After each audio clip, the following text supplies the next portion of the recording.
This is the Lone Crater YouTube. We hope this video helps. You'll start by preparing the hardware so you can get into the action fast. First, connect the Wii power adapter to the console and a wall outlet, then turn the console on. You should see a steady LED. Next, position the sensor bar directly above or below the TV screen about 3 to 6 feet from where you'll stand, because accurate motion tracking depends on a clear line to the remote. Finally, insert batteries in the Wii remote and press the red sync button to begin pairing. Once the console is powered and the sensor bar is in place, set up the video connection.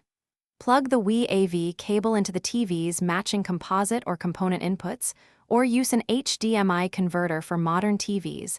Match colors and labels to avoid mistakes. Then switch your TV to that input and check whether games look correct in 4:3 or 16:9. After that, go into Wii settings to set TV type and screen resolution and verify the sensor bar placement, so tracking and picture are optimized. Complete setup by syncing any additional Wii remotes using the console's front red sync button and each remote's sync. Test buttons and tilt motions to confirm responsiveness. Insert a game disc or launch a channel from the Wii menu to verify audio and video playback, and accept any firmware update prompts to keep compatibility.